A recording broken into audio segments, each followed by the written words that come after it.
Put him down. Put him down. I'm not looking up. 3, 2,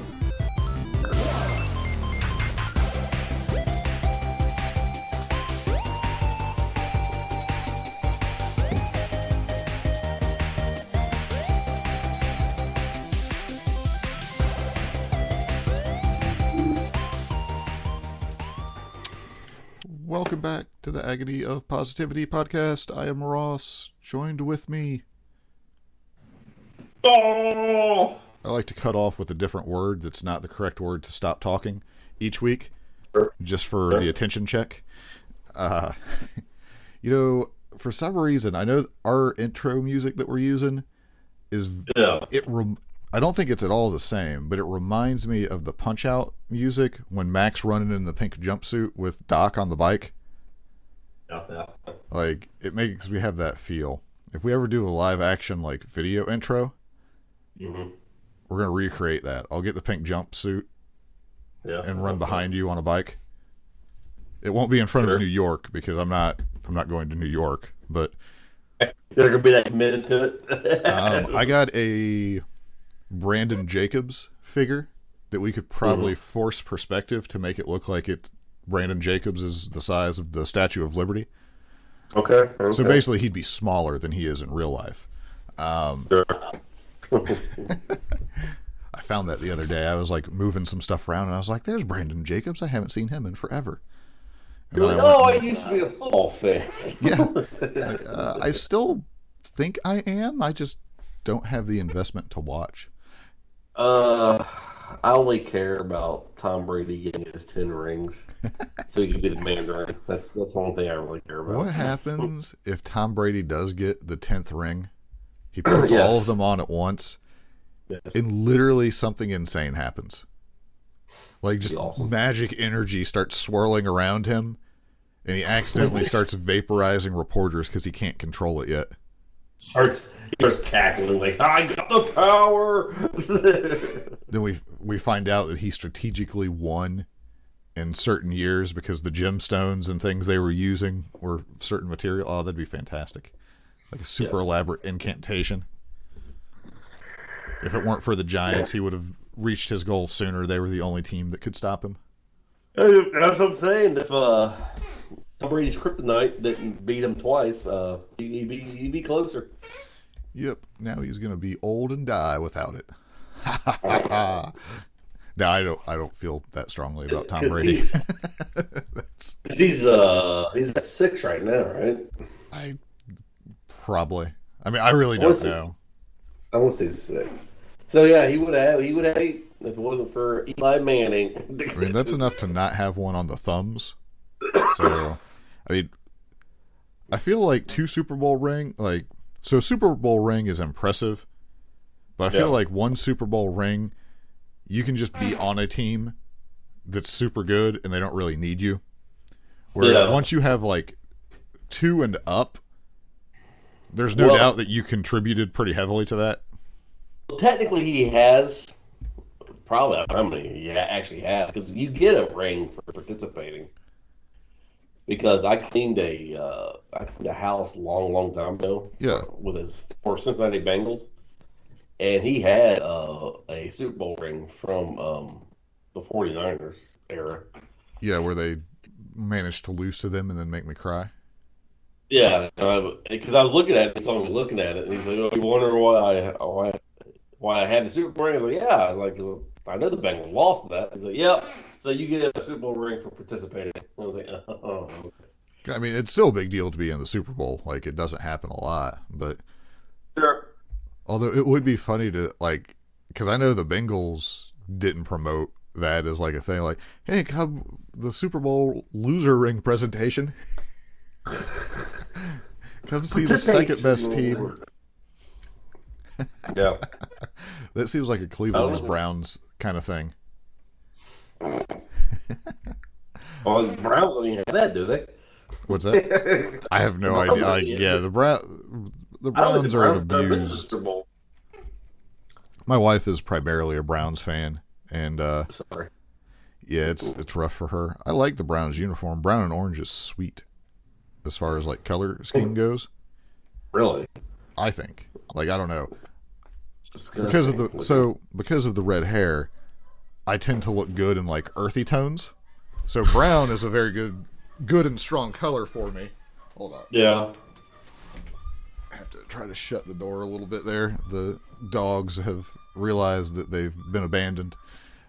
But yeah, so I like the Browns' color pretty much, and I don't really care for, like, we're closer to the Bengals, but I stopped caring about them like so long ago.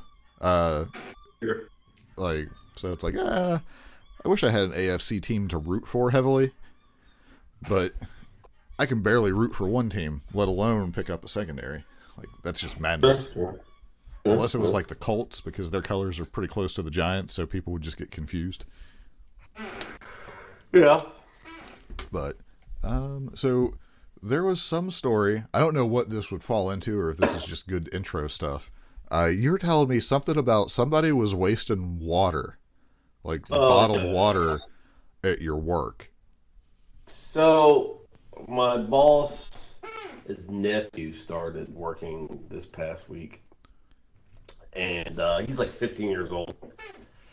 And I'll just call him Bo to protect his identity. Bo and his brother Luke. Yes. So anyways, so we're working. And first thing he does, he goes over and gets a bottle of water. So he just chugs it. I'm like, wow, you're thirsty. He's like, yeah. He's like, I got to stay hydrated. I'm playing a game later. And that's how he says it too. I was like, okay. So it goes over and gets Does he play baseball or football? I think he plays baseball. Okay. I think he plays baseball. Wouldn't surprise me. There's a bunch of baseball weirdos there. So he chugs another bottle of water. And he's just chugging. Wait, like immediately? Immediately, yeah. And it gets to the point where I'm counting now because it's just weird that he's just chugging. I don't know. He gets to the point where he's like at 9 bottles of water. Okay. Wait, is this like over the course of the work day, or he's just like slamming water? No, I mean, I'm not exaggerating. I'll probably say within a 2-hour period, he drank 9 bottles of water. Okay. Did you guys like start drying rugs with a blast furnace so that he's? I don't know. Like he's just like sweating. Because my boss is like, all right, he's like, no, don't drink any pop today at all. He's like, you just drink water. Because before last year when he worked there, he would just pound like pop. I mean, he would drink massive amounts of pop. Okay, so I mean, I guess water is better. I guess. Well, I mean, I don't know if let's see.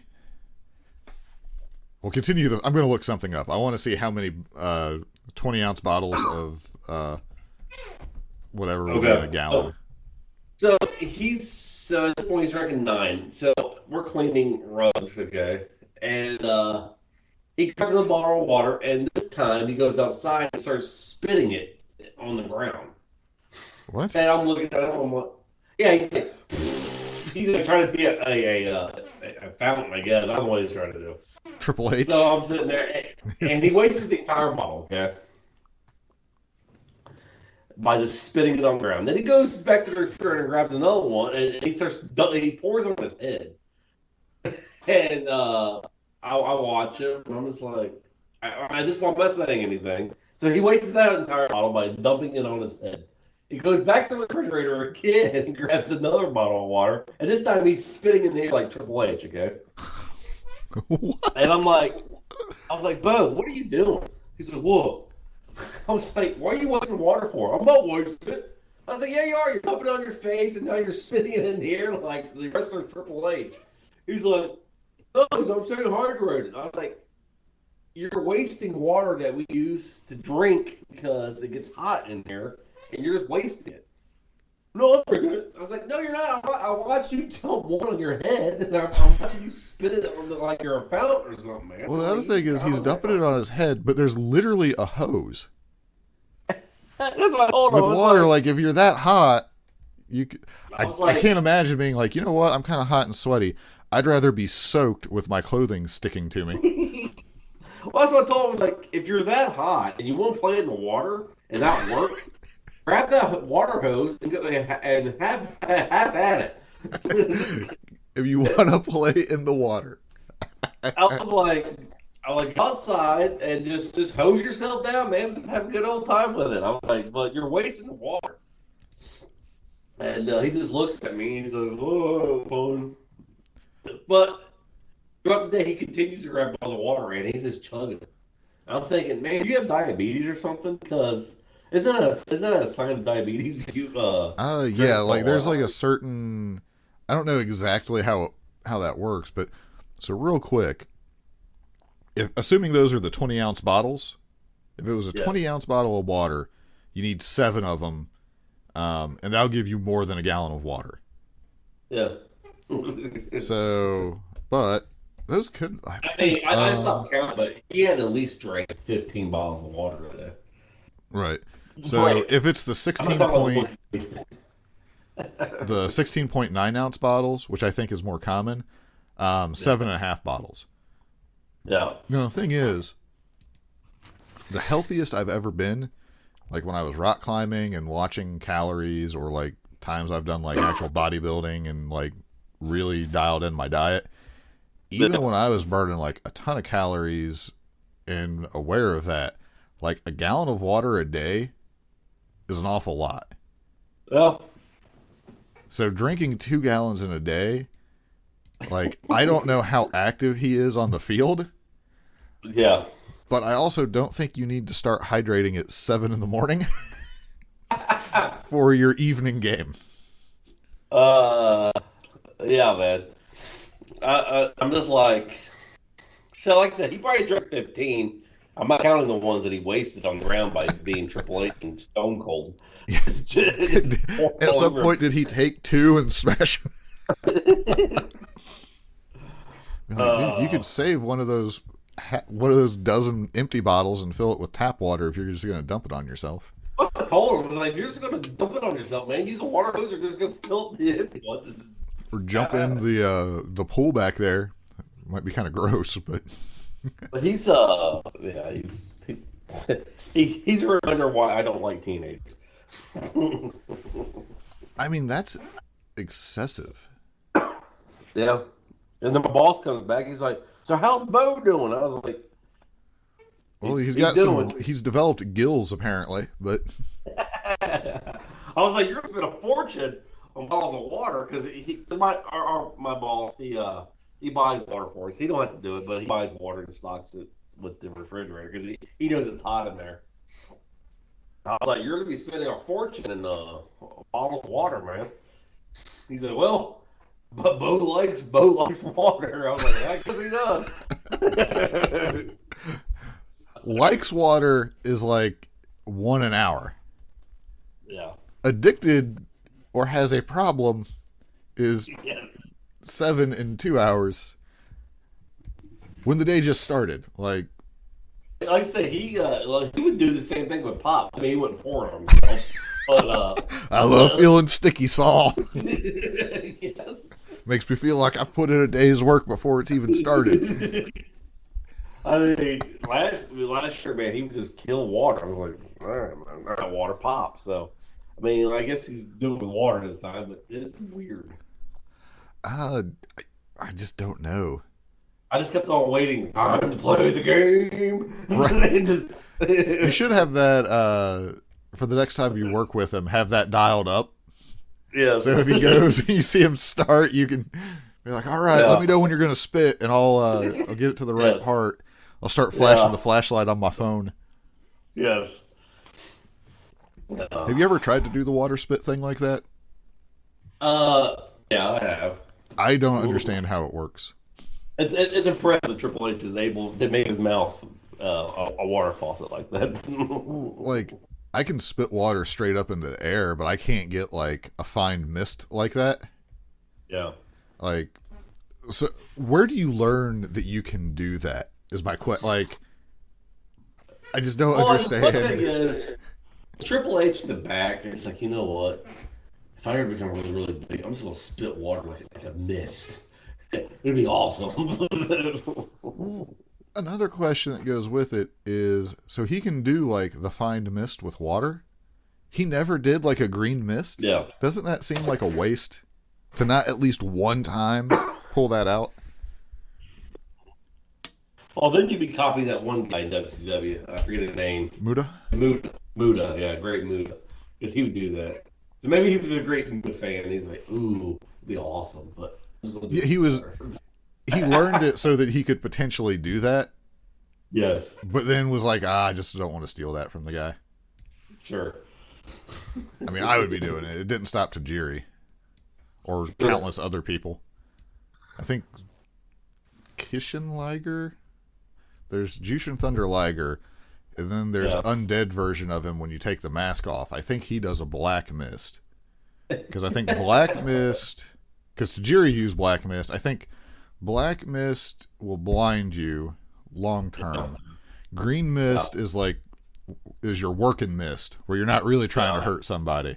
But like black mist is like shoot mist. And then when Sandman did it with a can of beer, that's just gross. Yes.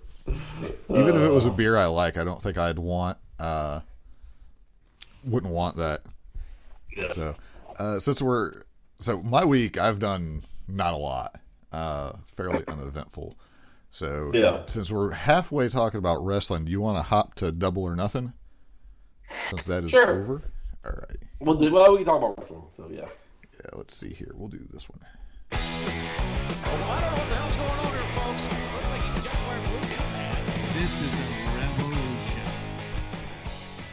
All right, we are cold off the heels of Double or Nothing from last Sunday.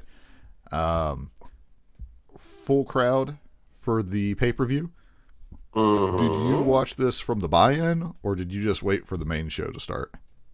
It was on, but I really wasn't watching it during the buy-in. Okay, so the buy-in match, we had Serena Deeb and Riho. Yep. This match was really good. Yeah, the parts I watched look good. Serena Deeb is good.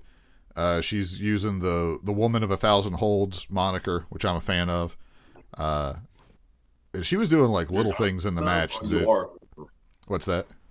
You say you're a fan of or not a fan of? A fan of. Gotcha. Okay. Because that is the nod to Dean Malenko. And then she actually does lots of different moves. So, because if it was like, if John Cena were to call himself the man of 1,000 moves, I'd be pretty offended. So, but having like a lady that's kind of pulling up, like, be like, I'm going to try to be like the Dean Malenko of women's wrestling or something. I'm okay with that. Yeah. Yeah, so like she wins this match, but like I don't know, it was a good match. Like the crowd seemed to be into it. Granted, first pay-per-view crowd. They know the sun's eventually going to go down and it's going to stop being oppressive. That was the weirdest thing for the first couple matches, is like the shadows that were being thrown on the ring. Yeah, I like outdoor arenas. Yeah, I mean, seems like once they become the Florida-Texas territory here, towards the end of the month, and they just have to bounce between those two states for a while, I'm sure they'll be in real places. Well, Democratic governors might be loosening their hold on stuff, so who knows? They might be able to tour up north again. So who knows? Maybe. I mean, who knows? I'm just glad that it looks like it. I mean, WWE has like stuff booked all over the place, but like they can go to pretty major arenas where they might be hurting. Like I don't know how much places are like, oh, we really need to start getting stuff running back here for the money, and then they're like, okay, we're gonna do this, and we're gonna, like, because what, wrestling was considered an essential business at one point. So there's definitely some weird things that will go on.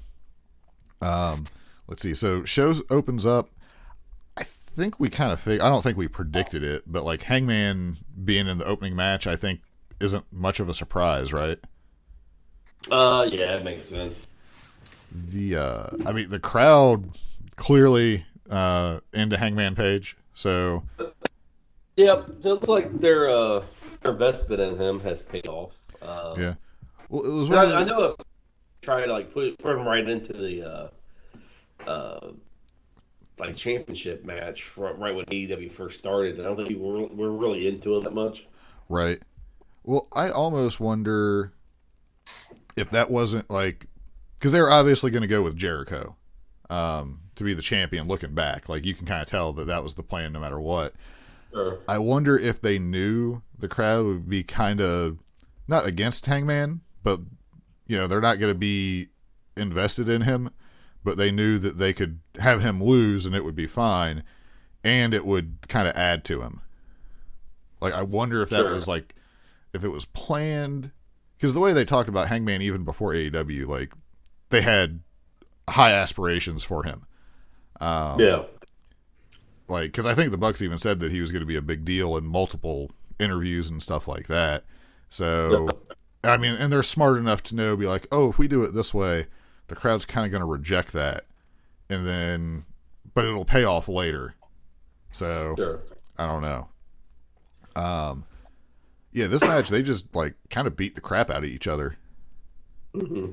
Other than like Hangman wins, which it definitely looked like Cage might win this match a couple times. Yeah, see, I never thought of it, but he's going to win it. They had gotten to the point where it was like, it's going to be a hard sell for Hangman to come back from all, like, because there was like that point right before Hook and Starks came out.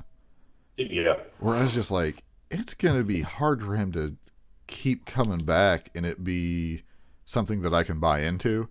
And then when they came out, it was like, oh, okay, I see how they're going to do this. But for a minute, I was like, are they just going to let Cage have a little bit of a run here and challenge Omega?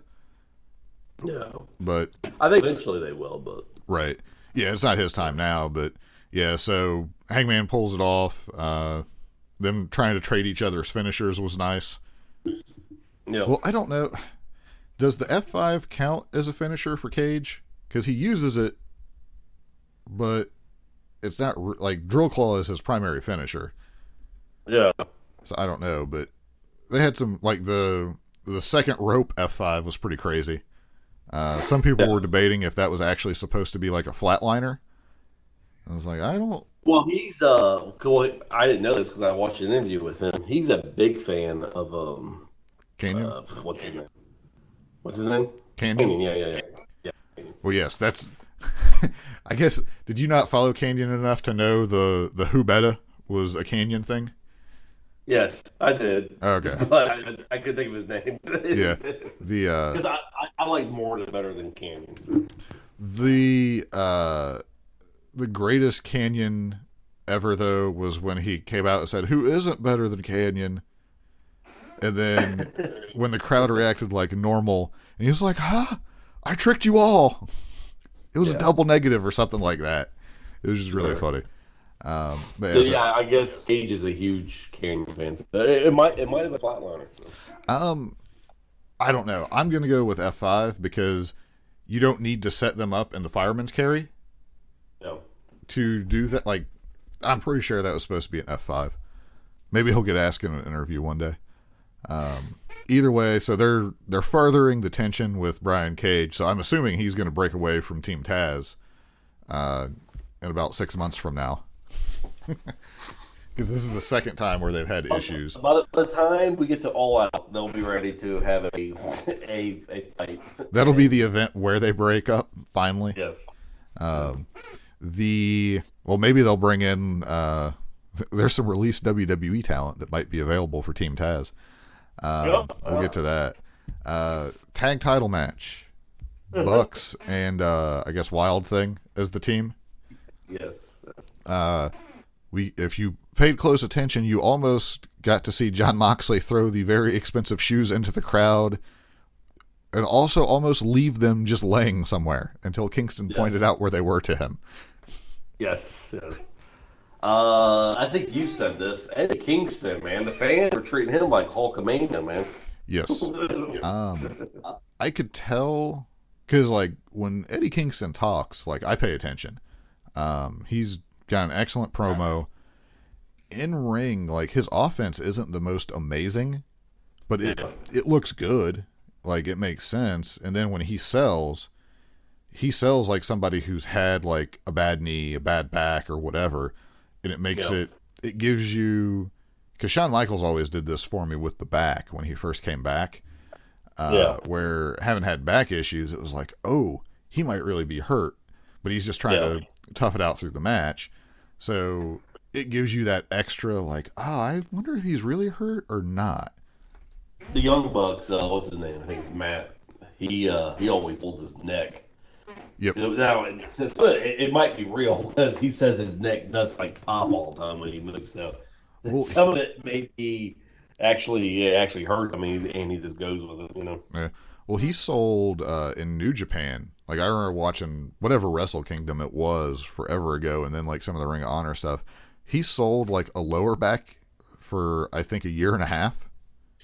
Yeah, it was like a constant problem. To where I honestly don't know if it was just like he decided he was gonna be like, you know what, I'm gonna sell lower back for a year and a half and see how it goes, or if he just had like a really jacked up back, but it wasn't like to keep him out of action. It was just like uncomfortable. I don't know. But yeah, like crowd super into this match. I will say Nick Jackson with a beard kind of bothers me. he looked weird. He looked like he was impersonating Nick Jackson. It looked like a guy who looks a lot like Nick Jackson, but with a beard, pretending. And I honestly wondered if they were going to try to do a switcheroo spot at some point. Yeah. And him be like, no, I got a beard. It fits the heel persona, so right. It works. Well, I guess they were saying, like, because he just constantly buys, like, ridiculous jewelry to wear. Sure. Like, he bought some necklace at some skateboard shop for $300 on BTE, he was saying. I saw that. The thing is, I legitimately believe that he did that, and he's like, I don't even know if it's real. And like, who would have thought that you could, like, one of the elements to becoming a heel would be, I'm just going to spend money on really stupid, gaudy jewelry and just wear it all at once. So, this match itself, I mean, I thought this was really good. Wild Thing should have won, though. Yeah, well, like you were telling me, like, because the crowd was, like, beyond behind them. Like, and it was weird because I think they were almost... Now, granted, Kingston was in that spot, but they were more behind Kingston than Moxley, even. Yeah. But yeah, I mean, it makes sense from the sense that, you know, the Bucks should be able to beat a non-team, but they kind of put together that they work together well as a team, that being Mox and Kingston. And there were a couple points where it was like, I could see where they would win this, and then, they probably lose it quickly. But I'm guessing Moxley I have to assume he's going to take paternity time, right? Who knows? Like, all right, Renee, you're on your own.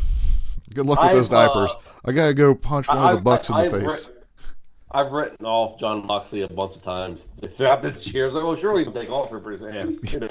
Yeah, that's going to be the ultimate story, is that he never gets written off. Be like, Be like, we really thought.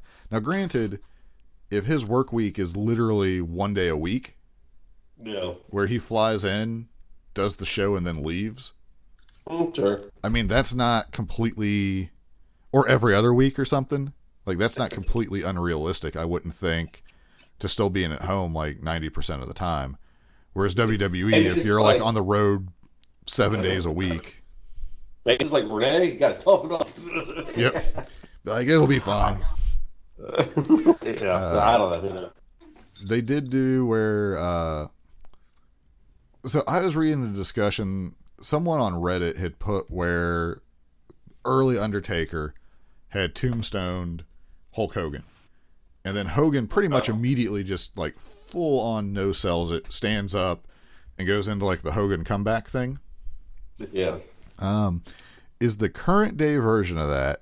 So like they nailed Moxley with like the super kick party thing.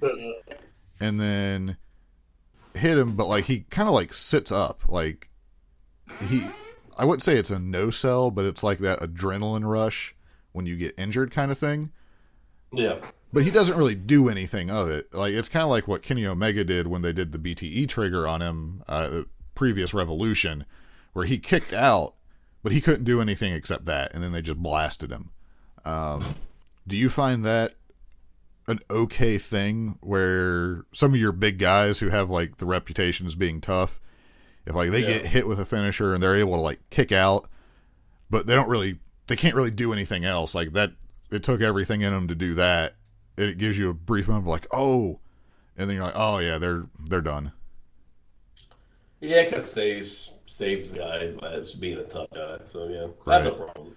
Well, and like the thing I think of the most for myself is there was a time where like I sprained my ankle, like real bad, and the moment it happened, like I was super hurt from the fall and the ankle, but the adrenaline rush I got when I was like, oh man, I'm hurt.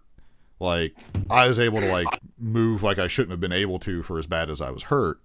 But then it's like 30 seconds later, I was like, I'm going to lay down here and cry kind of thing. If you never experienced a adrenaline rush, adrenaline rush are no joke. They actually does do that where it just blocks out all pain. You're like, yeah. Yeah, like, and sometimes it's quick and sometimes it's longer, but I mean, it's like the whole fight or flight thing when you get like all amped up from something. Sure. So, but yeah, there's definitely an argument that maybe Mox and Kingston winning would have been the way to go, but I mean, it was a good match. So maybe they're waiting. Maybe AEW's waiting to see if they fire Matt Hardy and or Jeff. the Hardys. Yeah, Jeff Hardy. So they can just get Hardy Boys together and get the belts. Have you ever saw? Because the Bucks have fought the Hardys before. Have you ever seen any of those matches? Yeah, I watched the Ring of Honor one. Okay, yeah, like they're pretty good matches. Obviously, like the Hardys are a bit older now, but I mean, so are the Bucks. But the Bucks don't really show it yet. Yeah. Their time will come. Give them another 5 years when they're like, "Oh my goodness, what have I done?" My knowledge, the Young Bucks go through tables and ladders and the TL like Matt Hardy, man, he would do not Matt Hardy, Jeff Hardy. He would do stuff back in the day, and I was like, "You are gonna have some major back problems when you get older." Well, and who would have thought that Matt, the safer of the two, because of that stupid leg drop, would be in worse shape? Sure. Because like even Hogan was like, yeah, leg drop was bad news, and he only did it like once a night for however long. Let's see. So it was a good match. So at the end of this match, I was like, oh man, that was a good pay-per-view. I was ready for bed. I was tired because that was like with the buy-in, that was like 3 pretty strong matches in a row.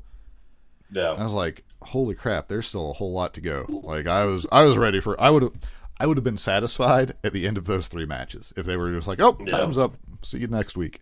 So this is the next segment is like the worst thing I hate about the pay-per-view. The Battle Royal? Their Battle Royals are terrible. They need to, I don't know. They don't want to do a Rumble, but they know that just a normal Battle Royal kind of sucks. So they're trying to split the difference. Because it's confusing. Like I think Ryback said this. He's like, it's just confusing. When you're wrestling, all of a sudden music's playing. He's like, and the wrestlers in the ring kind of like they don't really wrestle because they want to get the people, their intro. I agree with them. It just looks weird. The way they did it this time is better than all 5 coming out at once. Because like, why wouldn't they start fighting each other before they even get to the ring, since they're going to be competitors? Sure. Yeah. I don't know. I'd almost rather see, and I don't know how this would work time-wise, but like you draw the cards. Like I like the cards, but instead make it a casino gauntlet where you start with 2 people. They actually have a match. Once you beat the other person, the next person comes out. So if you drew like the best card, you get to come out at the end where someone might have already fought like 10 people or something. Sure. Some kind of like something crazy like that, where they just keep going. I don't know how that works time wise. Like people are going to have to get like eliminated super quick. It's going to be like, so I don't think that's a better answer. I'd just like to see it. There's,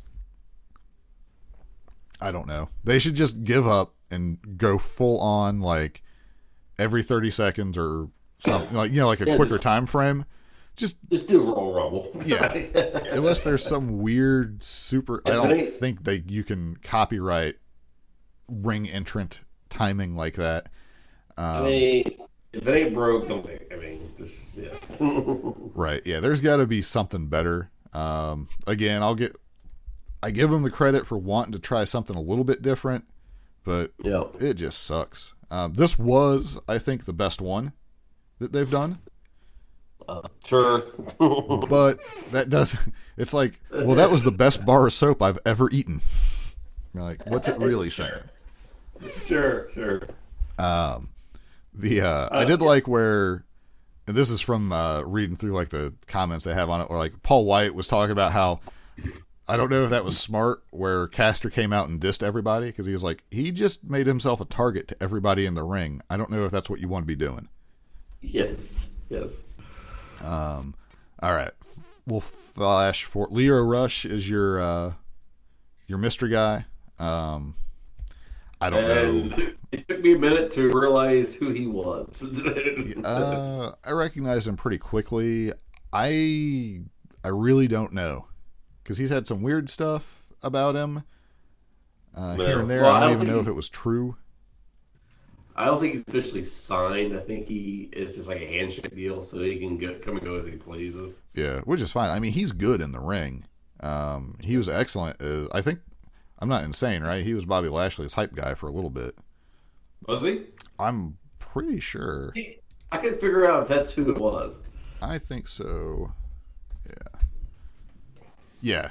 He was with, he didn't have hair at the time, I don't think. It's hard to tell from, some of these pictures are old. But the thing is, like, he got portrayed as like the hype guy, manager kind of role, as if he wasn't good in the ring. Gotcha. Which mean like, you saw him. He moves crazy. He wasn't Vince McMahon good, I guess. Yes. I saw someone make a comment that like Vince McMahon wouldn't consider Kenny Omega a wrestler or something. Sure. Like, I don't know if that's true. I don't know if Vince is that weirdo, but I could totally see it. Where it'd be like, well, that's not wrestling.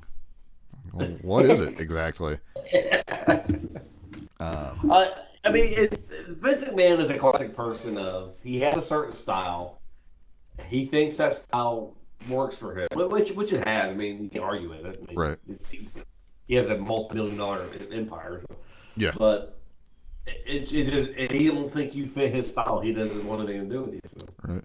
Well, in a lot of cases, I mean, he's proven to be he's correct in a lot of cases. I mean, there's been a lot of guys that have been let go, and people are like, "Oh, I can't believe that. That guy's going to be a big deal," and then they do nothing. Sure. So, last two in this, we get Jungle Boy and Christian Cage. I was under the impression that Christian was going to win. Like, once it got to those two. It makes sense. Because Jungle Boy's going to face Kenny Omega in 2 weeks. Or maybe this week. I think it's tonight. Okay, well, so Kenny Omega is going to destroy Jungle Boy. You think? Jungle Boy's going to look good, but he's not going to beat Kenny Omega. No, I do not think he beats him at all. But do you think it's going to be like, we see Jungle... is this going to be Jungle Boy's best match? I don't know if it'd be his best match, but I think Kenny Omega, because he's cocky right now as a heel, I think Jungle Boy is going to make him look bad at first, and then Kenny Omega will have to step up the game. Yeah, so. Yeah, there's I don't know. I think it might end up, because there's been a few people who their best match has been against Kenny Omega. So I think this might be Jungle Boy's best match, or V-Trigger That's One true. Wing Angel. It's over. He did make Joe Janela look pretty good. So I mean, yeah. There's that. Alan Angel's best match has been against Omega. Yeah. Like, there's been a few, like, Kenny Omega, there's a lot that makes me feel like totally different style, but like where Shawn Michaels, there were people who their best match was against Shawn Michaels. Same as Bret Hart. Like, the whole Tom McGee thing. Like, I don't know if you ever saw that match. No. So there was a guy, Tom McGee, I think. Oh, yeah. And it finally, like, the tape finally got uncovered. And from watching the match with McGee against Bret Hart, I guess, like, people in attendance and people in general, like, this guy is going to be the next big deal. Like, holy crap, this was amazing. And then once he starts having matches with other people, it's like, Bret Hart can make anyone look good. Like, it goes from, like, that guy is incredible because no one's given Bret Hart credit at the time. I feel like Shawn Michaels is kind of the same way because I still think, now I haven't seen some of his other work, but like Chris Masters, one of his best matches I thought was against Shawn Michaels. So, and there's been a ton of, like, I mean, that's not saying much. You probably could not count the amount of people whose best match was against Shawn Michaels. Same as, like, over time, I'm thinking Kenny Omega, if he's not even already there, it's going to be like that. All right. Yeah, unless you're like Jim Cornette's cronies that for whatever reason, I don't understand it, why they don't like Kenny Omega. I mean, I think They always go back to him wrestling that blow up doll.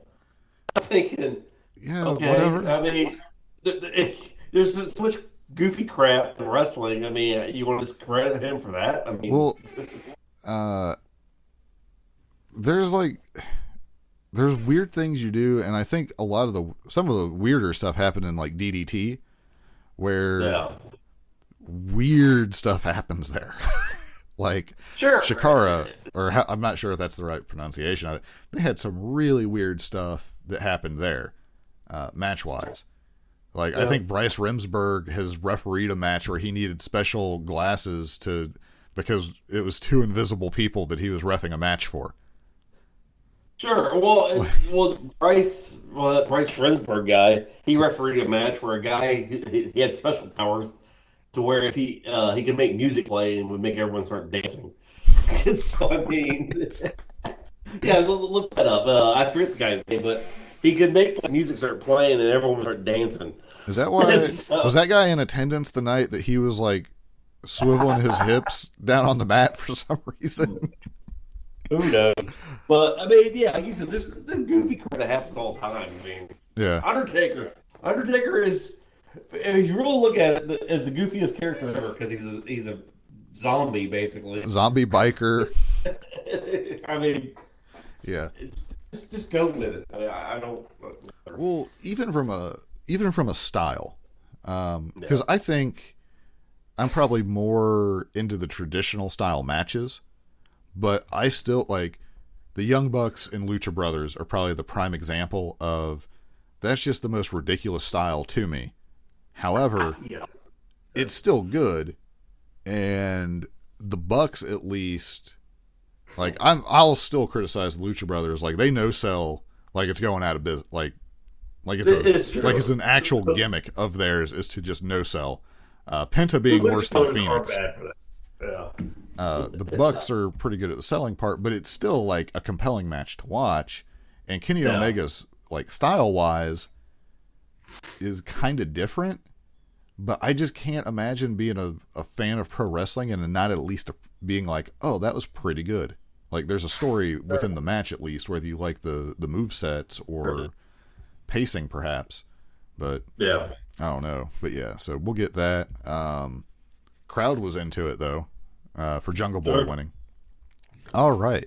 And then, if the crowd wasn't killed off by the... I don't know, like, live crowd seemed okay, but the home crowd, anything I read where people were talking about it, this is where the pay-per-view went to sleep for a little while to recharge. Dude, I mean, I didn't care anything about this match at all. And then it got worse.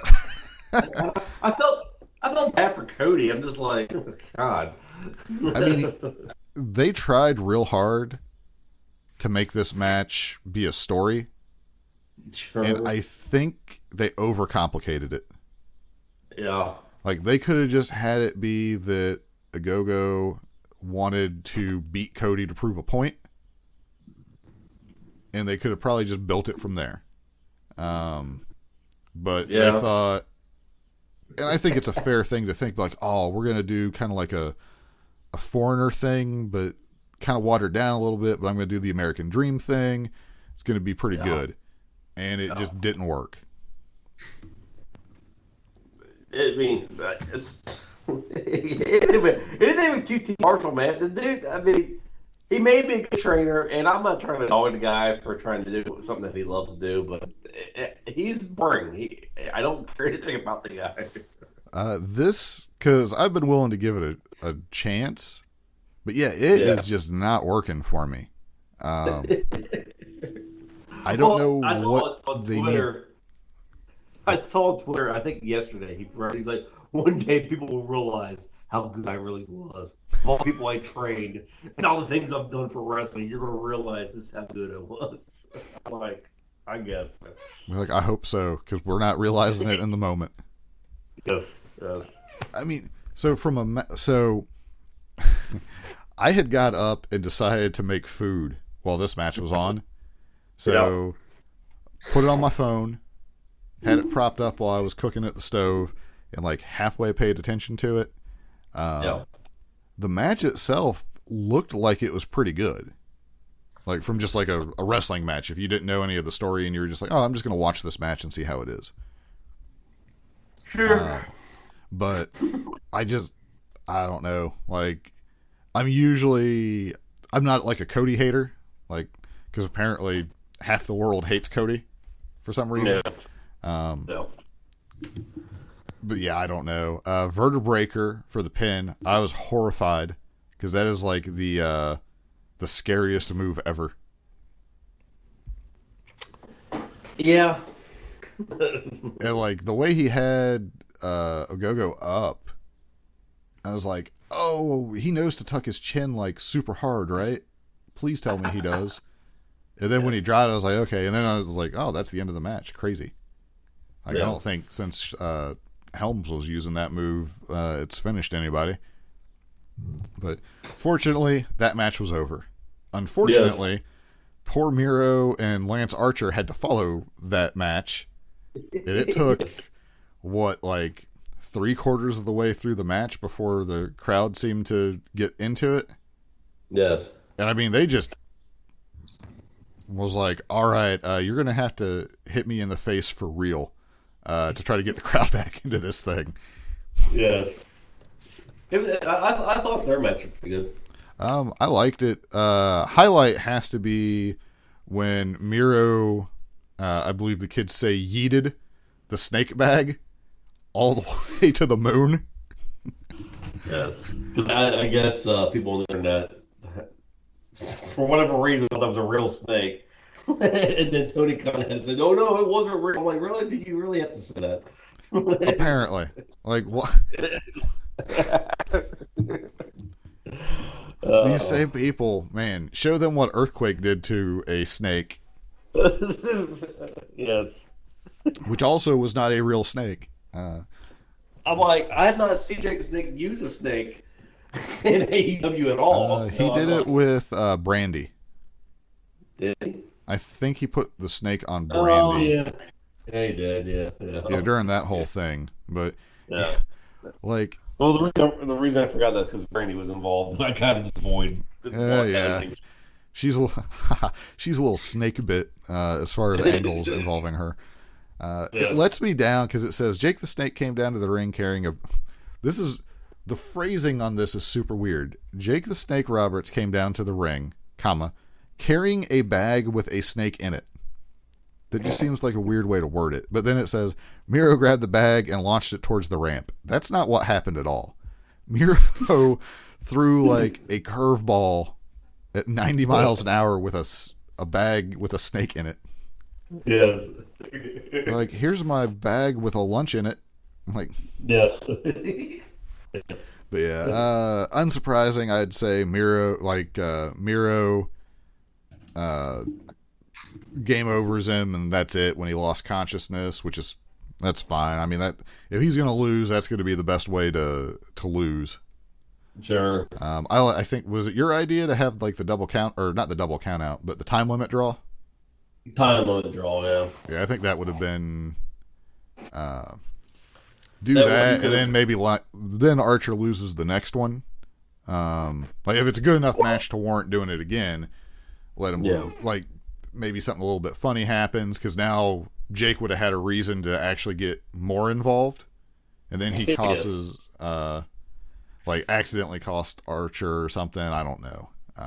But either way, like, Well, Jake the Snake, I understand AEW is just basically throwing Jake on here and just keeping him in the business type thing.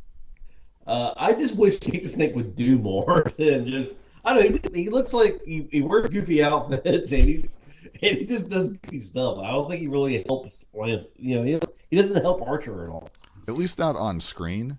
Yes. There's been some interviews with people who say like being able to talk to Jake is fantastic. So, Sure.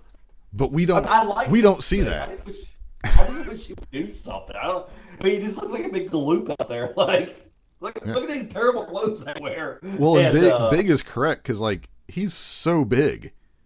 Yeah. Like it's insane that Jake the Snake was not a big guy in WWE at the time, and now same as Billy Gunn, and now you see them next to people, and you're like, these people are monsters.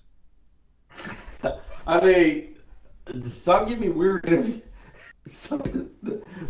interviews where you're like ripping Jake the Snake's shirt off and where you've drawn on him. I mean, just weird. I don't understand the relationship. You know what I think would be good though? Did you see the Archer promo where he had the light bulb swinging in front of him? Oh, where he was emulating Berkeley? Yeah. I think they should. I like the light bulb in front of him promo. And then maybe have Jake where he's in the shadows. Yeah. But he like comes like throughout the promos, like Archer becomes a little more insane or a little more violent. Yeah. And in the background, Jake the more intense he gets, the closer Jake gets to him. Like that's the influence. And then if he like backs off, Jake kind of but you just see very slightly from him, from the light bulb swinging in the background maybe. But I'd be okay with him using that for his promo style, I think. This is what we would get. Jake Snake where he'd be wearing a weird outfit, making snake noises in the background or something. Just be like, what are you doing? What is this? Oh, check out. You're more distraction to Archer than helping Archer. Hey, Lance, check out these snakeskin Ray-Bans I got. Yes. I can't really make I don't do impressions, but I can do a slightly graspy voice, and we'll assume that's a Jake the Snake. Yeah, it's like, I don't know who's writing Jake the Snake stuff, but man, make him a better character, make him a better manager for Archer or something. Yeah, something that portrays on the screen better. Yeah. All right, so we finally get Britt Baker, your new champion. Yep. I think it's Champion Doctor. I think Champion comes before Doctor, DMD. Yeah. So I'm not 100% sure on that, but I believe that's the correct order. This match I thought was good, but there were times where there was like that degree of sloppy where I thought somebody was hurt. Yeah. Like multiple times. So I don't know if that was intended. But I don't know. What do you think of it? I don't know. Baker, sometimes I like her, sometimes I don't. Yeah. Well, there are times she's much better about it now. Like after she was gone for a while, she was someone who was very guilty of that half speed. Yeah. If that makes sense. She's either, in a lot of cases, she's removed some of the stuff that was done half speed, or she just blasts people with stuff now. So, like, it's definitely an improvement. Character wise, I think she's going to be like whoever beats her for the women's title, it's going to be a big deal for him. And I don't even know who that would be right now. That's what I'm saying. There's like no one else in the women's locker. Maybe some of the people that was released. Right. I mean, and then what's her face? What's her name? Conti? The girl. Oh yeah, Conti do it. The other one for NWA. Oh, Thunder Rosa? Thunder Rosa, that's it. I couldn't her name. Yeah, she could get it. Depending on when Anna Jay gets back, it could end up being like there's a few people that they could definitely build to be a big deal, but there's no one that really strikes me right now as that being the person. I feel like she's gonna have to defend it against Thunder Rosa and beat her at some point. Yeah. Unless they're gonna make like Thunder Rosa is the person she can never beat until she finally does and like make it a big deal. Sure. But yeah, seeing the new belt on people and that it's basically like double the size is very pleasing. Yes. Because, much better belt. I mean, it is nice that like your Riho action figure or your Shida action figure came with a life-size replica of the women's title. But yes. Let's see here. So yeah, that was good. Tony Schiavone comes and gives Britt a hug. I don't know, like I assume they are friends in real life, and then I don't know. That's weird. Like that whole relationship is because Britt Baker made fun of Schiavone for working at Starbucks to support his family. Yeah, it's weird. I just don't know. All right, so this is. I assume everybody was really curious how this match was going to go. We got Darby and Sting against the Men of the Year, who now have matching tights. So, does that does that make you feel better about them being a team that they're going to have like matching colors and themes? That's what I'm talking about. Something needs a match. Yep. So they kept the long tights and the trunk style, but they just made it match. They have a name. They got like new music. So they're fully a team now. Sure. So were you impressed with Sting in this match for being almost eligible for Medicare? I mean, the match went like how I thought it would. Darby did all the stuff. Sting did, 62-year-old man stuff that I knew he would do. Right. So, But he did do it very well. Well, it's funny because I was reading on, I think it was Instagram. Everyone was like, man, Sting don't have the body anymore. I was like, well, yeah, he's 62 years old. He's not going to have to surf unless he's anymore. Unless he's on like test in HGH. Yeah, he's not going to have a super crazy body, most likely. It's not the 80s. He's not going to be Surfer Sting. I mean, it's called age. I mean, yeah. I mean, his arms though. I mean, he had some pretty good triceps for his age. So sure. He did the big dive off the poker chip. Yep. Thank goodness they caught him.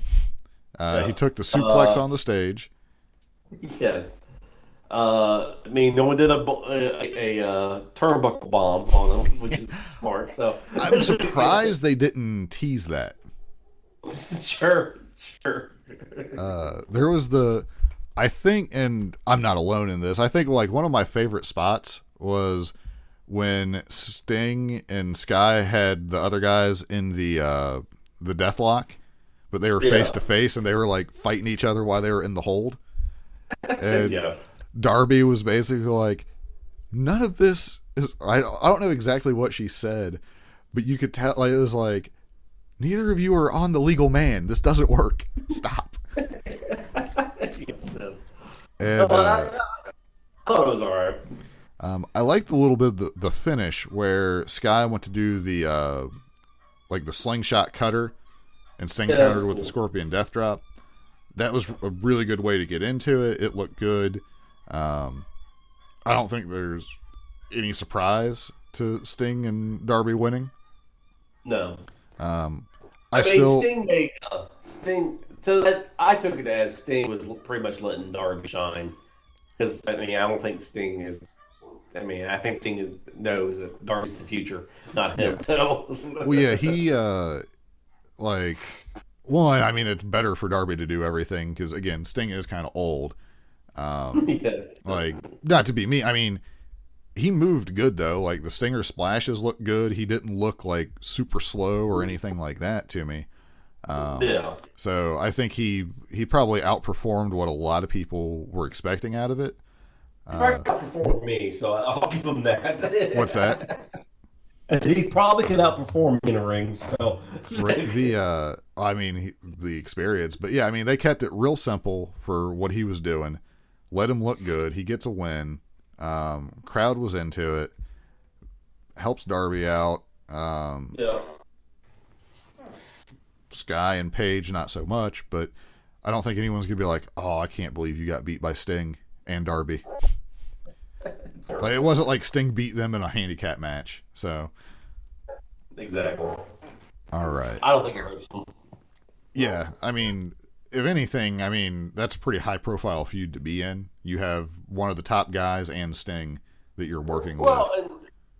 And everyone in that ring probably was fans of Sting back in the day. So just being if you're a fan of wrestling, it's like, yeah, okay, I'm going to get beat up by a Stinger, or I'm going to get tombstone by the Undertaker. You're going to do that. Yeah, it's not like the end. And it'd be one thing if Sky was like AEW champion, had been built unstoppable. They're like, we're going to give you a one-on-one match with Sting. Yes. So the match is going to be Stinger Splash, Death Drop, Deathlock. You just tap out. Like, wait a minute, Sure. what? That doesn't. I don't think that's a good idea. Whereas tag match, you're like middle of the road at the moment. Yeah. Now, granted, Well, kind of like I don't know, Brock Lesnar and Goldberg. at least Lesnar, Lesnar beating anybody is fine because he could. Goldberg, no, I just don't like it. I was never a Goldberg guy. I'm never going to be a Goldberg guy. And then him, there's so much. All right. Yes. Title match. Kenny, Don, Pac, Orange Cassidy. How'd you like this one? I thought it was pretty good. I didn't know. So there was a time in my life where I loved triple threat matches.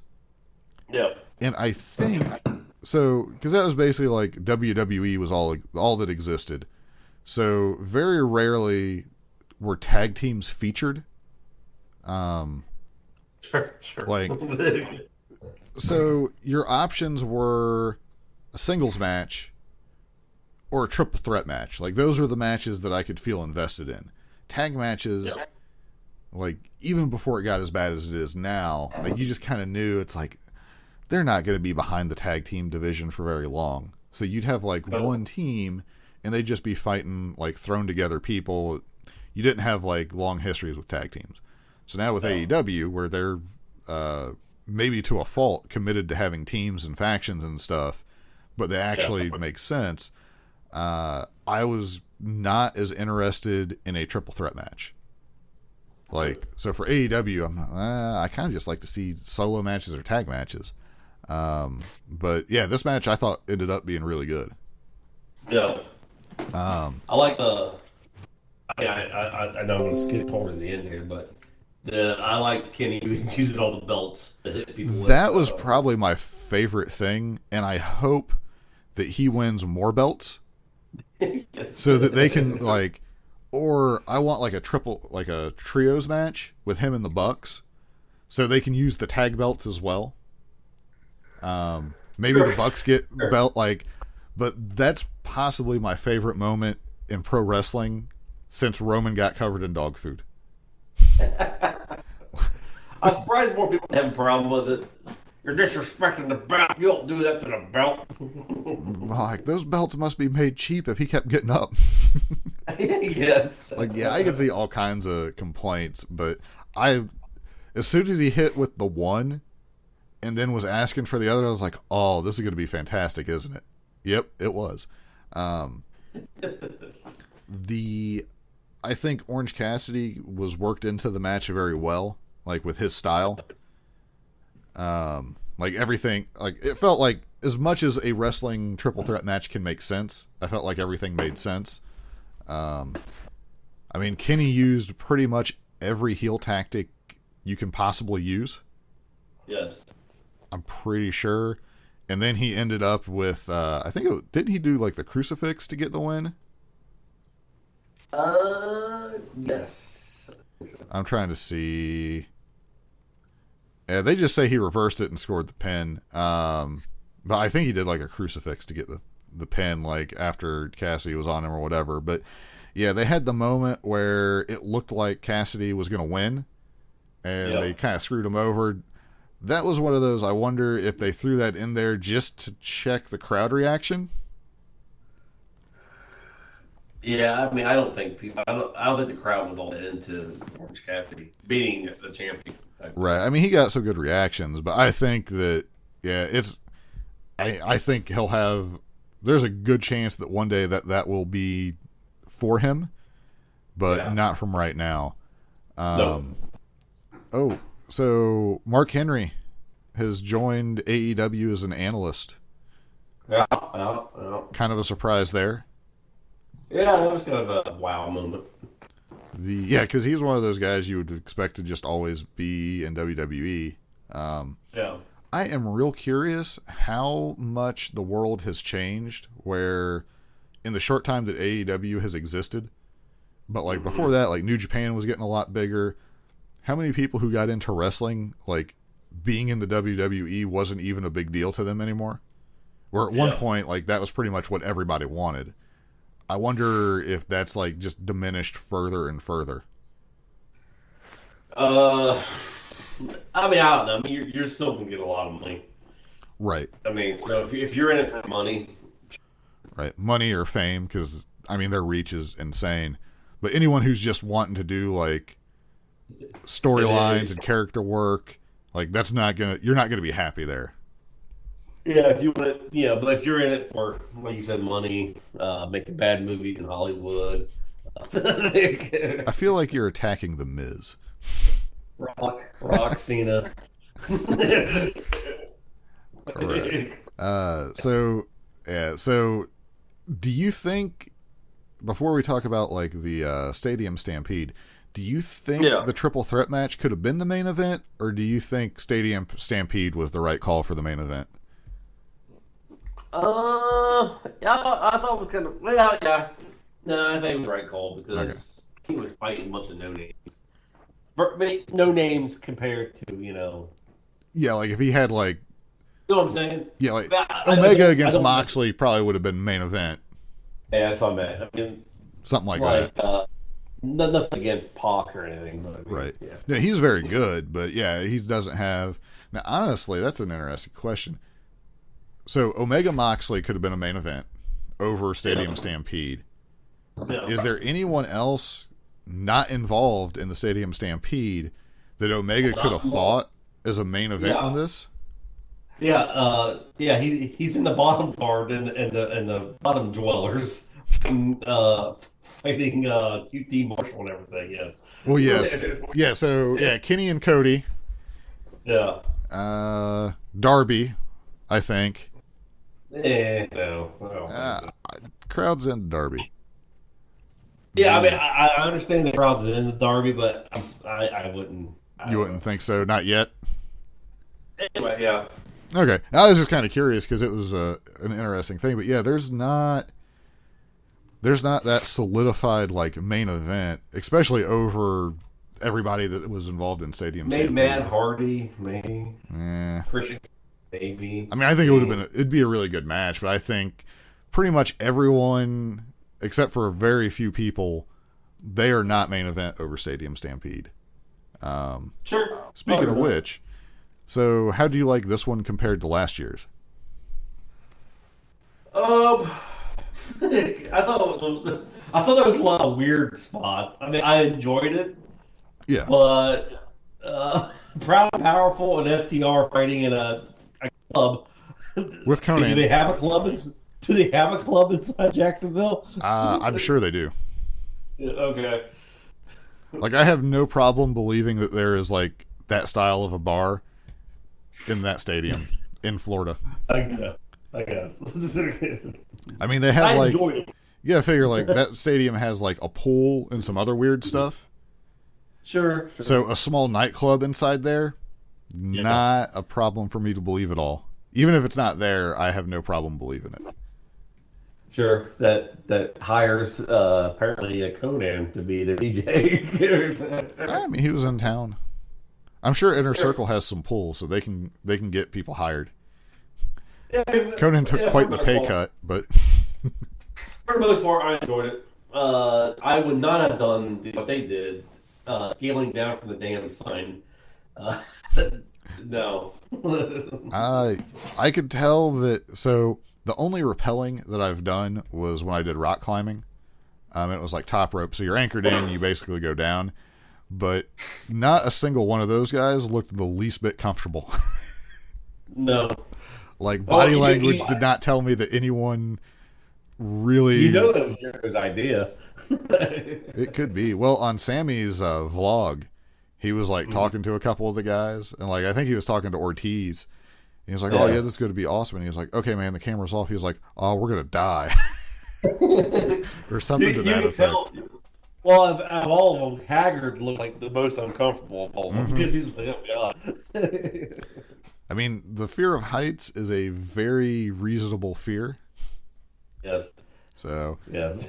Fear of hitting concrete below is also different. Yes. Yeah. I'm not afraid of the fall. I'm afraid of the stop. Yes. It was interesting to me. So, I mean, there's not like going to talk about every little thing, but so, I mean, I thought it was pretty well paced out. I liked where Sean Spears and Sammy. So all of a sudden it was like, I thought when Sean Spears was in the room with the spotlight and the chair, I thought we were going to have like a Mega Man boss battle fight with like Sean Spears like throwing chairs like he's Metal Man. Yes. Or something at Sammy, because like they both had the chair. Like I thought it was going to be like a crazy choreographed like chair fight. Yeah. For their flavor. And we got a little bit of that, but I thought it was going to be a little bit more. So I was a little, because I was super excited at that idea. What they did was fine. Sure. Jericho and MJF, I thought, had a really good fight through the building. Yeah. Wardlow and Haggard just hit each other in the face, basically. Yes.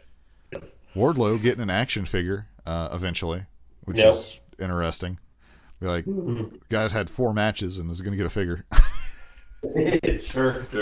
Although, I mean, every time I see him in action in any kind, he's delivered. Sure. I don't know if that's them being very, very careful to make sure he has the opportunity to look as good as possible. Or I've heard people say that he's going to be the future big man. So right. Well, I mean, it seems like he seems good. He can talk. He looks great. Yeah. I mean, assuming what we're seeing is just him wrestling like normal and not like super, you know what I mean? Like where it's like super micromanaged. Yeah. I mean, he looked good against Cody, but it was against Cody, so. Right. I mean, yeah, like Cody or not, he can make you look good. So, I mean, he's had, for the few matches he's had, they've all been pretty big. I think he's had like a couple dark matches or whatever where he just obliterated some dude. Just stop doing the F10, please. Yes. Because nobody takes it right. Let's see. Yeah, Ortiz and Proud and Powerful and FTR had like the least screen time, right? It seemed like it. I mean, like I said, their fight scene in the bar was funny. But yeah. Let's see here. So we got. So everybody eventually fights back into the building. You get Sammy running over Spears with the chair. Or not with the chair, the golf cart. Which is kind of funny in a way, to be on the other side of it. But yeah, so Sammy ends up getting the victory over Spears. Yeah. Now, I think Pinnacle should have won. Yeah, I do. However, if you're framing it as we can have Pinnacle win and it makes them as a group, but not anyone, like, I don't think it would have made anyone as an individual a bigger deal. Maybe Sammy beating Spears. Like, that definitely gives Sammy a super big moment. Well, and he's clearly somebody who can be, like, a big player for them. if you're going to do basically who wins the next match in All Out, because I assume they're going to go at it again. Yeah. Have Pinnacle win that, then that's fine. Right. Well, do you and I don't know. What do you think? Because like Sammy gets pretty good reaction from the crowd now. He's got a great move set. Sure. He's mostly likable now that he has pants that fit and isn't douchey all the time. I mean, him getting that big moment, if you're trying to build a face, which as we just talked about, they definitely got to get some people built up, especially on the good guy side. So in that sense, it definitely makes sense to me. I still feel like maybe Pinnacle winning might have been better, but Sammy being the guy to get the win all alone in the ring with Spears. I'm wondering if we end up with Spears getting kicked out of Pinnacle. Who knows? Who knows?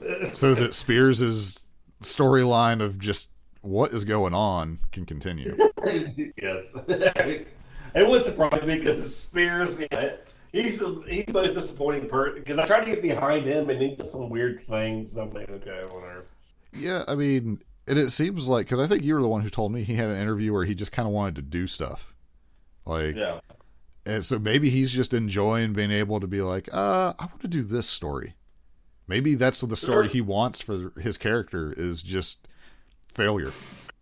Yes, I guess. Because, I mean, you could get him like failure, kicked out of a group, failure, whatever. Eventually he goes for like the TNT title and wins it, and it feels kind of like a big deal for him. Sure. I don't know. But yeah, so that's going to be my guess is that Spears is going to get kicked out. And he's going to get replaced by Braun Strowman, who's been released by WWE. Yes. It would make sense. I mean, I feel like Braun Strowman would be pretty good. Yeah, a lot of people have been crapping on him on Instagram, so I don't know. Well, he made a comment kind of belittling indie wrestling. Yeah. During the beginning of the pandemic, because people were talking about they weren't able to make money or something. And at the time, it was like, man, he doesn't understand. Like, he's never had different than just being in the WWE. So it rubbed people the wrong way. I say that he knew one day he was going to get cut, and he was setting himself up to have the greatest indie heel run of all time. Yes. But yeah, they got rid of Strowman. Go ahead. I was gonna say, yeah, he's gonna be a part of AEW, Impact, NWA, and New Japan. He's gonna kill it all. Be like, you guys can't compare to me. I was made in New York. Yes. That'd be fantastic. Like that'd be like such a predictable thing, but if done right, it'd be so good. Yeah. That's his tagline. Made in New York, so technically still part of WWE. Yeah, but like not like an invasion or anything. He just thinks that he's just waiting to be called back. Yeah, basically, yeah. That's like, I'm here on a per appearance deal because I know I'm going back home one day. But until then, I'm going to show everybody else what I know. That'd be a great character, actually. You could seriously make, and he never gets like the All Elite graphic or wherever it is. Yes. I mean, you could get 6 months out of that easy until somebody shuts him up. He'd be like, all the reason I signed the contract because I can eat, but because I like beef. Apparently, he loves to eat steak and stuff. So, I mean, that'd be. Yeah, I could see that working pretty good. Chris Truman, if you're listening to this, there's your character, man. Yep, go on a little indie tour, show people that you actually can be a big man. I mean, it's not hard. Yeah. Please start using the last ride as your finisher, though. That would be my request. Yes. Although someone's using, or Kamado's using that in AEW, so you might have to do something different there. But you're taller, so it's more impressive. You guys can have a lift off. Whoever can throw QT Marshall the farthest. Just get rid of the stupid train, and there you go. Oh man, that'd be fantastic if, because they would rip on that on being the elite with him. Sure. But yeah, so of the people released, Braun Strowman was a big name that got released. Aleister Black, Tommy End. Yeah. While I have not really been into his WWE stuff, he's good. Like, he's a good, like, I think he'll do fine on any other platform, wherever he goes. Lana, whatever. I can't pretend. She's going to be with Miro. Obviously, she's going to go with Miro. Or, I mean, she might just do, like, modeling stuff. I don't know. Or she'll show up occasionally. Hard to say. Well, she posted on this, not Instagram, but Twitter last night, and I thought I sent it to you, but maybe I didn't. But she's like, I want to congratulate my husband for winning the AEW championship. I'm choosing right now to do it for some reason. Oh, yeah, because she couldn't say it previously. Yeah. Well, so Miro responds. He's like, well, I thought it was about time. He's like, I wear it every night to bed. The thing is, I believe that he would wear the title around the house. Yes. Because, I'll be honest, I imagine if I had a title, I would wear it around the house. I don't think I'd wear it in public, but I'd be like, yeah, I'm the champion of my house. Well, it's, from what I've seen and heard, the title's in every one of his Twitch streams. Yeah, it sits behind him. So, yeah, I mean... No, I mean, I think he's, like, obviously, like, that goes with the character, but I think he's just happy to be doing what he wants, how he wants. Yeah. So he's obviously going to be super for it. So he should really amp it up now that Lana's been fired or whatever. Just have him, like, sit on the couch or a dinner date or taking a shower or whatever, just wearing a belt. Well, the thing is, like, Miro's a monster big dude. So even if he wore that to, like, McDonald's, like, of all the guys to pick a fight with, would that be the guy you would pick a fight with if you were trying to bully somebody? Probably not. Yeah. So they let go Ruby Riott, where, I don't know, like, WWE is just so weird with some of the women talent for some reason. Well, they don't have any. I mean, I heard SmackDown only has 7 women. Seven active competitors. Yeah. Their tag division is nothing now. It's just a mess over there for that. She's someone that I never really got into her, but you can tell she's good in the ring. Yeah. I would assume she'll be somewhere. Murphy, I want to see, like, I'm excited for Murphy in the sense that I think he'll be fine wherever he goes. He's good in the ring. I mean, it's like every other promotion except WWE, you can be good in the ring, do very minimal promo work, and people appreciate that. Sure. And if the place that you're at actually knows how to build around that kind of stuff, and they're okay with it, then that's fine. If they're not like, oh, we need to be able to make TV shows with this guy. Yeah. They're just like, oh, we just want a pro wrestler. Well, there you go. Yeah. I know nothing about Santana Garrett. I have no idea who that is. So do you think Braun, like, just stops wrestling? You think he's going to wait and come back for less money? Think he shows up in AEW? I think it'd be stupid on AEW's part for at least not having a conversation with them. Yeah. Because I would take him. Yeah, I mean, why wouldn't you? I mean, make him like a seditious character where he just destroys things. Yeah, I mean, there was a point in WWE where he was like the most over thing.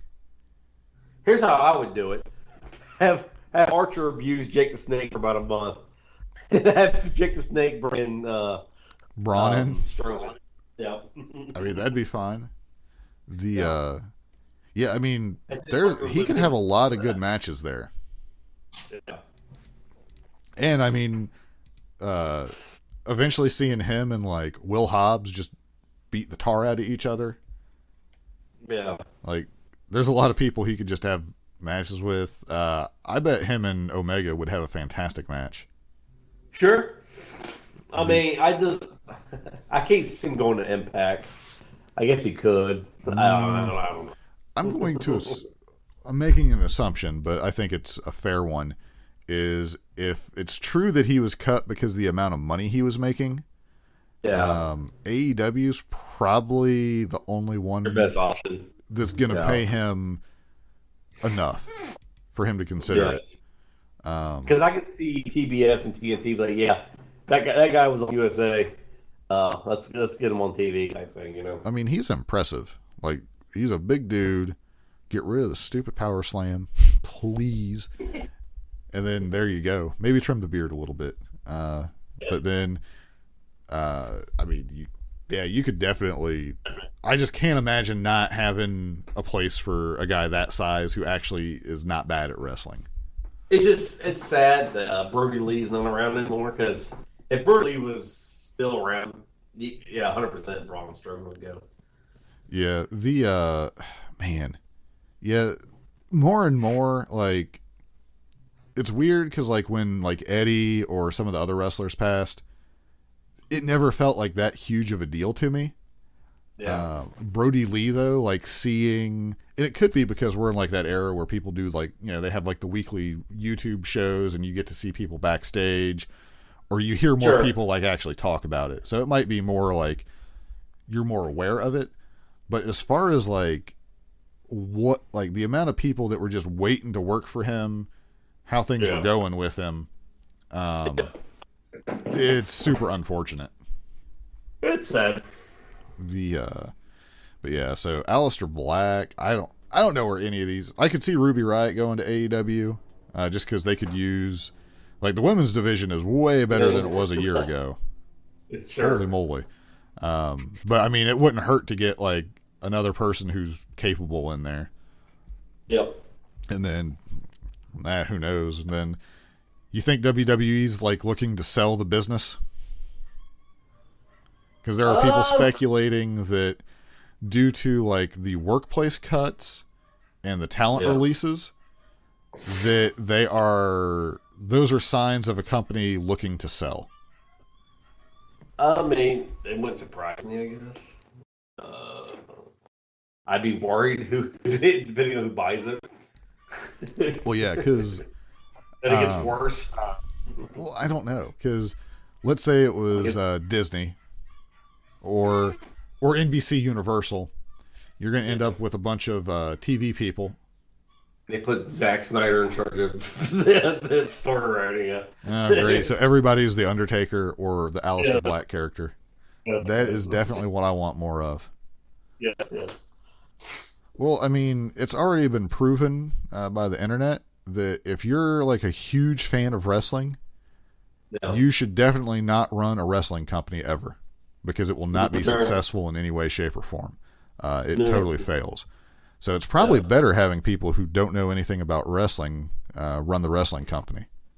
Because that's why WCW is doing so good. Is once WCW is succeeding. Yeah, they're doing pretty good. I mean, there you go. Writing's on the wall. Like, they need to get the guy. Your only example of someone that is passionate about wrestling failing is ECW. Then okay. What they need to do, because Vince McMahon clearly still has, like, he loved wrestling. Him and Triple H, get them out of the wrestling business. Get them over to the hamburger stand. Since they probably could care less about cooking hamburgers. They'll make the best hamburgers. Get the hamburger guy stand who hates pro wrestling. Put him in charge of WWE. There you go. You got a great hamburger restaurant, and you got a great wrestling product. Yes. Clearly, I have solved their problems. They just got to trade. Maybe the guy running McDonald's. There you go. I'd be more worried about Amazon or Disney or whoever buys it. Mm-hmm. Yeah, I don't know. They get worse. I feel like Disney, if we're clearly speculating, if Disney were to buy it, I could see it potentially being better but I feel it's 100% a coin flip. You either get way, way good or way, way bad. Like, I don't think there'd be like a middle ground. Yeah. But Yeah. I don't know. the thing is, like, what happens?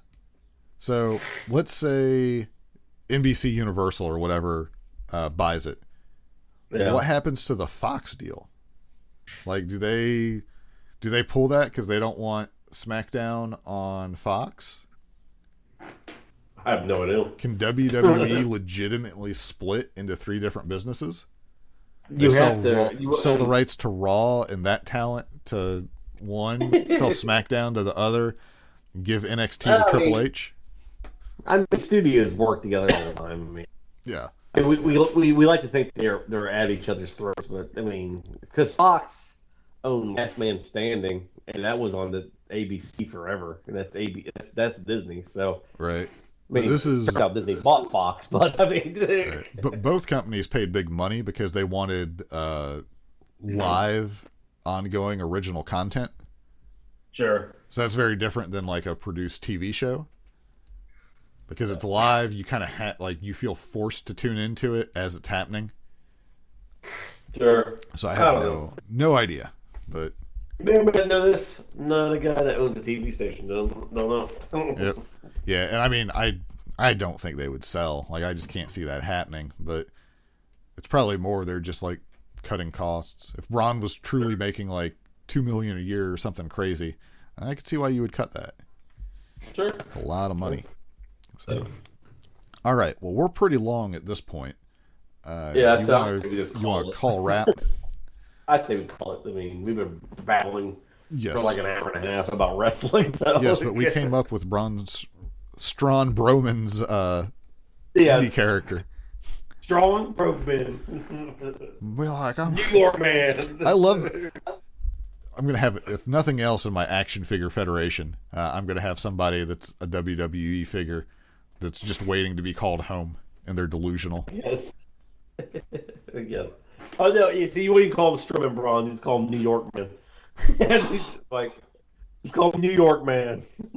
Yeah, like, I'm sure there's some really clever name you could come up with if you like actually thought about it for a while.